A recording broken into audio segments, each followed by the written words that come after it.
Hi, I'm a successful 15-year-old running my own agency, and here's what I've learned over the past 6 months that I've been doing it and how I've been able to scale from zero to the high-end office that I'm in right now. In a few days, I'm gonna get my table delivered. I'm gonna have a really high-end place where I can meet my clients, do my work, meet with my team, and all that kind of stuff. Is it right?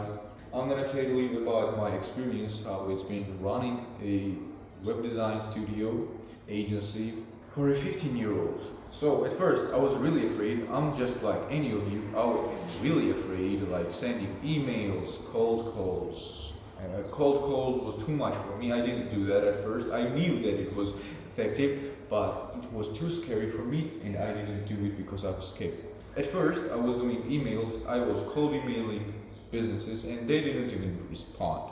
I mean, random guy hitting you up with an email, and I didn't even know how to write emails. They just went all into the spam. I mean, I was writing something like, your business deserves more clients than you have right now in this subject, and those were all getting ignored. Nothing was working, and I was only doing five emails at a time because I thought that I would get too much clients from it. I would get too much clients, and I wouldn't be able to comprehend so much clients. And it's just the reality woke me up, and I started doing cold DMs. I figured out that in my country, no one really looked at their emails, and I figured out that I should cold DM on Facebook, Messenger, Instagram people, and I did that for some time, and I got my first meeting booked. It was the most magic moment, how happy I was. The thing that I've been doing so much finally started making sense for me.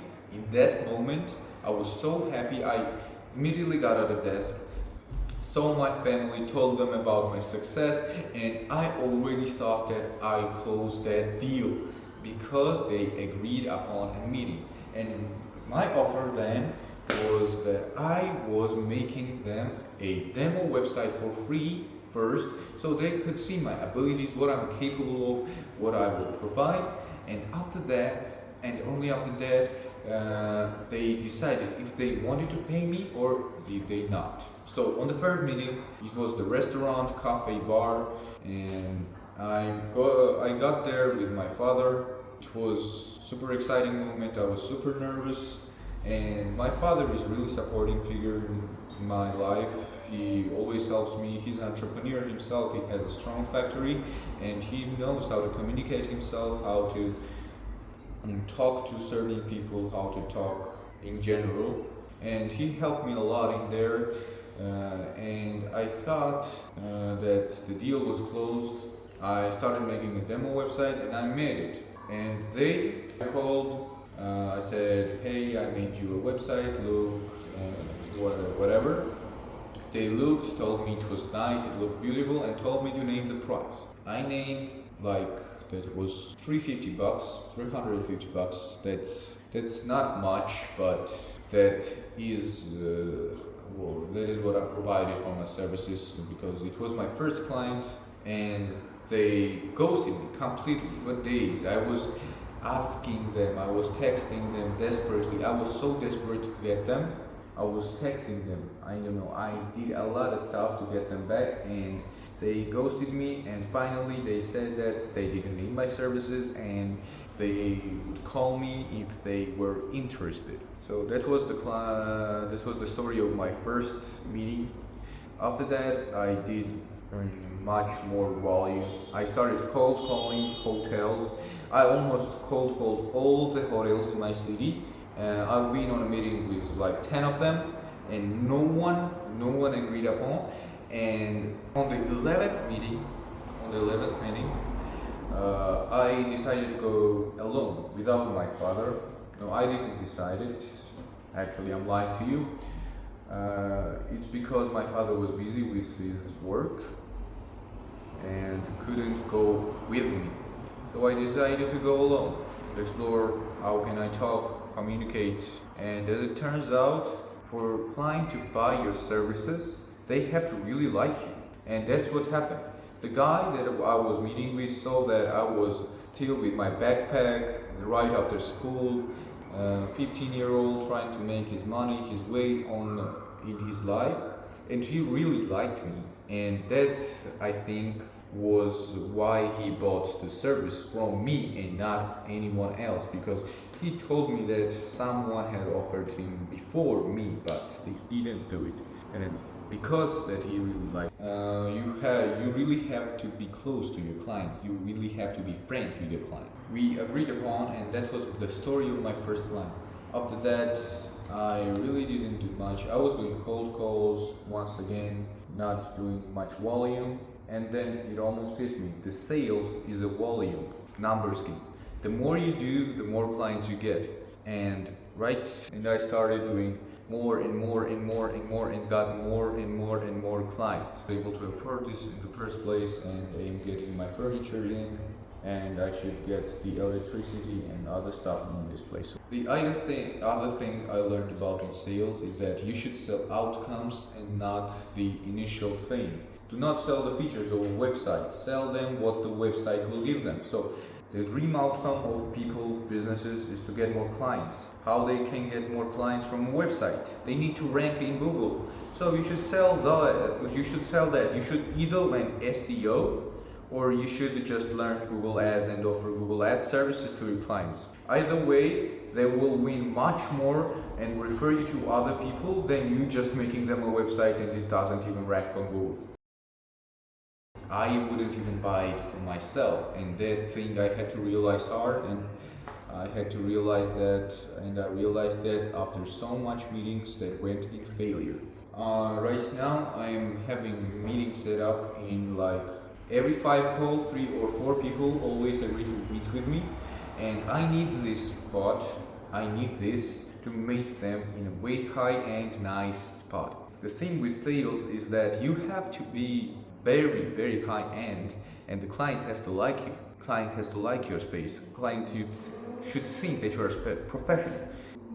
She shouldn't think that you don't have an office, you don't have nothing. I even had one client, and on the phone call I told him that I was building an office and he could meet me right there, but this place was a mess back then. I just didn't want to walk from home far, and he agreed to a meeting because only I had the office. And when he arrived, he was super devastated that I didn't really have the office, and he was feeling like I somehow tricked him, and he went off mad. But I clearly told him that I was building and making this office, and he could meet me in the lower territory or something like that. I don't remember what I told him, but the fact is the fact. If you have a high-end place to meet your clients, you have like doubled your show-up rate, your meeting booking rate, and if that place is high-end, your conversion rate will skyrocket also. So I have like 12, 15 meetings booked up right now, and I'm waiting for this place to be finished so that I can meet them all. Stay tuned and stay updated on how those meetings go and how can I improve my life better. So the one thing that you should get away from this video, and the most important thing, is to not give up and do as much volume as possible. Do as much as possible. Do 100 reach outs a day. Set up 12 meetings a day, set up 20 meetings a day. Right now I have exams. I have the exams on July 7th and 9th, and I'm not able to get all those bookings in. I am super busy with the math and physics. That's what I am studying. Almost all the day goes into that. Plus I have to go to the gym, to the swimming, all the other stuff, all the other courses that I'm attending. I'm also starting to teach graphic design on July 10th after the initial exams end. So my kind of whole day is packed, so I'm not able to get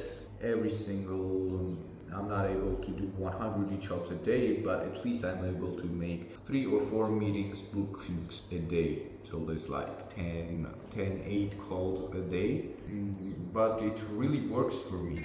The thing is, if I start doing 100 reach outs a day, I will be easily able to scale out to 10k month. 10k month easily. But I don't have the time yet. When I will definitely do that and definitely achieve my goals. And I'll be seeing you in a C8 Corvette. And the next time, and in a few years, I will definitely have my dream life, my dream car, my dream house, my dream everything. I will go on vacations every single day. But what I want you to remember in this video is do the work. Just do the work. Trust the process. And there is this other thing that is very important. You should only work on the tasks. I don't mean only, but you should work and prioritize the 20% of the task that generates the 80% of the revenue. It's like, I am almost busy every day. I'm busy but not productive, you know? Like 80% of my time goes into nothing, and those 20% that I allocate to doing cold calls, shooting ads, shooting videos for my business, for my agency, for my app, is the one that actually grows my revenue and grows me. So focused on that 20%. That's it for that video. Thank you for watching. And honestly, it's just me sharing tips as a 15-year-old about my experience.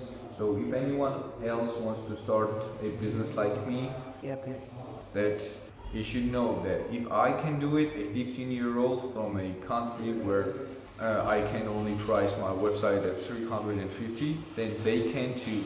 Ciao.